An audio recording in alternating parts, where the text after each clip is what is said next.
નમસ્કાર મિત્રો, સ્વાગત છે તમારું અમારી આ યુટ્યુબ ચેનલમાં। ગુરુવાર પોષ પૂર્ણિમાના દિવસે આ 5 વસ્તુઓ જરૂર ખાઈ લેજો। લક્ષ્મી ઘરમાં વાસ કરશે અને આખું વર્ષ આવશે પૈસા જ પૈસા। હા મિત્રો, આજે ગુરુવાર અને પોષ પૂર્ણિમાનો દિવસ છે। આ એક ખૂબ જ દુર્લભ અને શુભ સંયોગ રહેશે, કેમ કે આ પોષ પૂર્ણિમા વર્ષની પહેલી પૂર્ણિમા છે અને આ દિવસે વિશેષ મહાશુભ સંયોગ પણ બની રહ્યો છે। આ શુભ સંયોગમાં તમારે આ 5 વસ્તુઓ જરૂર ખાઈ લેવાની છે, જેથી તમારા ભાગ્યનો ઉદય થાય અને તમારું દુર્ભાગ્ય પણ સૌભાગ્યમાં બદલી જાય। આ એક નાનકડો ઉપાય તમારા ભાગ્યને ચમકાવી શકે છે। શાસ્ત્રોમાં પોષ પૂર્ણિમાનું વિશેષ મહત્વ બતાવવામાં આવ્યું છે। મિત્રો, આ પોષ પૂર્ણિમા વિશેષ ફળદાયી છે અને આ પૂર્ણિમા ભગવાન વિષ્ણુની સૌથી પ્રિય પૂર્ણિમા પણ કહેવાય છે। અને આજે સર્વાસિદ્ધિ યોગ, ગુરુ પુષ્ય યોગ અને અમૃત સિદ્ધિ યોગ જેવા મહાશુભ સંયોગનું નિર્માણ પણ થઈ રહ્યું છે। આ શુભ સંયોગમાં જો તમે આ 5 વસ્તુઓ આજે પોષ પૂર્ણિમાના દિવસે ખાઈ લો છો તો તમારા જીવનમાં એટલા પૈસા આવશે કે તમે સંભાળી નહીં શકો। ગરીબી તમારા ઘરમાંથી કોસો દૂર થઈ જશે।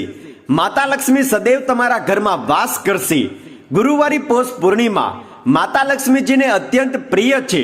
પોષ માસની શુક્લ પક્ષની પૂર્ણિમા તિથિને પોષ પૂર્ણિમા કહે છે। અને મિત્રો, સાથે જ આ દિવસે ગુરુ પુષ્ય યોગ, અમૃત સિદ્ધિ યોગ અને સર્વાર્થ સિદ્ધિ યોગ જેવા મહાશુભ સંયોગ પણ બની રહ્યા છે। અને મિત્રો, તમને બતાવી દઈએ કે આજે 3 ગ્રહોનું મકર રાશિમાં એક સાથે મિલન થશે। ઘણા વર્ષો બાદ આવા સંયોગનું નિર્માણ થઈ રહ્યું છે। આમ તો ગુરુ પુષ્ય યોગમાં ઘણી વસ્તુઓની ખરીદી કરવી પણ શુભ માનવામાં આવે છે, જેમ કે સોના ચાંદી જો તમે તમારા ઘરમાં લાવો તો તે શુભ માનવામાં આવે છે। પરંતુ મિત્રો, ગુરુ પૂર્ણિમાના દિવસે આ 5 વસ્તુઓ જરૂર ખાઈ લેજો, જેનાથી આખું વર્ષ તમારા ઘરમાં માતા લક્ષ્મીજીનો વાસ રહે અને ધન સંપત્તિ નિરંતર આવતી રહે। મિત્રો, આમ તો બધા જ લોકો કોઈના કોઈ દિવસે કંઈક ને કંઈક નવી વાનગી બનાવે જ છે, પરંતુ મિત્રો, આજે પોષ પૂર્ણિમા છે એટલે તમારે સવારે વહેલા ઉઠીને નાહી ધોઈને ભગવાન વિષ્ણુજી અને માતા લક્ષ્મીજીની પૂજા કરવી જોઈએ। મિત્રો, આજે ગુરુ નક્ષત્ર અને પુષ્ય નક્ષત્ર પણ પડી રહ્યું છે। અને મિત્રો, પોષ પૂર્ણિમાને શાંકભરી પૂર્ણિમા પણ કહે છે, કેમ કે આજના દિવસે જ માતા લક્ષ્મીજીએ પોતાના ભક્તોની રક્ષા માટે પૃથ્વી પર જન્મ લીધો હતો। મિત્રો, શાસ્ત્રો અનુસાર કહેવામાં આવ્યું છે કે જો પૂર્ણિમાના દિવસે દાન દક્ષિણા અને કોઈ પવિત્ર નદીમાં સ્નાન કરવામાં આવે તો આ જ જન્મમાં મોક્ષની પ્રાપ્તિ થાય છે। જો તમે કોઈ પવિત્ર નદીમાં સ્નાન નથી કરી શકતા તો તમે તમારા ઘરમાં જ નાહવાના પાણીમાં થોડું ગંગાજળ મેળવીને સ્નાન કરો તો પણ તમને ખૂબ જ વધારે પુણ્યની પ્રાપ્તિ થાય છે। અને મિત્રો, આજે પૂર્ણિમાની રાત છે એટલે સાંજે ચંદ્રના દર્શન કરીને તેની સામે એક દીવો પણ જરૂર પ્રગટાવવો જોઈએ। મિત્રો, આજે આ વિડીયોમાં અમે જે 5 વસ્તુઓ બતાવી રહ્યા છીએ તે તમારે રાત્રે ખાવાની છે, એટલે કે 7 વાગ્યા પછી તમે આ વસ્તુઓને ખાઈ શકો છો, કેમ કે આજે પૂર્ણિમાની રાત છે એટલે આ રાતનું મહત્વ ખૂબ જ વધારે વધી ગયું છે। મિત્રો, આમ તો તમે આજે ઘરમાં ઘણી બધી વાનગીઓ બનાવશો, પૂરી બનાવશો, શાક બનાવશો, અન્ય મિષ્ટાન કે પછી અન્ય કોઈ પણ વાનગી બનાવશો, પરંતુ આજે તમારે ખીર જરૂર બનાવવાની છે। આજે પોષ પૂર્ણિમાના દિવસે ખીર બનાવી લો અને ખીર બનાવીને તેને બહાર ચંદ્રની કિરણો જ્યાં પડતી હોય ત્યાં મૂકો। ઓછામાં ઓછા 1 કલાક તેને ચંદ્રની કિરણોની નીચે રહેવા દો અને તે ખીરમાં તમારે ઇલાયચી નાખી દેવાની છે। બીજી વસ્તુ, તેમાં તમારે લવિંગ નાખવાના છે। ત્રીજી વસ્તુ, તેમાં તમારે થોડા કાળા તલ નાખવાના છે અને તેને ખાઈ લેવાની છે। તો તમારે પહેલી વસ્તુ આ પૂર્ણિમાની રાત્રે ખીર બનાવીને ખાવાની છે। આ ખીરમાં તમારે લવિંગ, ઇલાયચી અને તલ પણ નાખવાના છે। તમે બદામ પણ નાખી શકો છો। આ 4 વસ્તુઓ તેમાં નાખીને તમારે તે ખીરને ખાઈ લેવાની છે।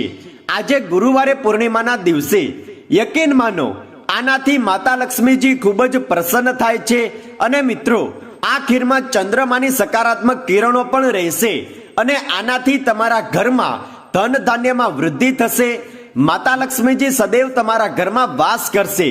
બીજી વસ્તુ, જો તમે આ પૂર્ણિમાના દિવસે ગોળ અને તલનો બનેલો લાડુ ખાઈ લો છો તો જીવનના બધા જ કષ્ટો દૂર થઈ જાય છે અને ધનની ખૂબ જ વર્ષા થાય છે. જીવનમાં ધન સંબંધિત કોઈ પણ પ્રકારની પરેશાનીઓ નથી રહેતી. તમારા ઘરમાં ધન આવવાના રસ્તાઓ ખુલી જશે. મિત્રો, ત્રીજી વસ્તુ, જો તમે આ દિવસે ફળોમાં દ્રાક્ષ લાવો, લીલી દ્રાક્ષ જરૂર લાવો. આમ તો ઘણા પ્રકારની દ્રાક્ષ મળે છે, પરંતુ તમારે લીલી દ્રાક્ષ લાવવાની છે અને તેને આ પૂર્ણિમાની રાત્રે ગ્રહણ કરવાની છે. ચોથી વસ્તુ, જે માતા લક્ષ્મીજીને ખૂબ જ પ્રિય હોય છે તે તમારે આ દિવસે જરૂર ખાવી જોઈએ.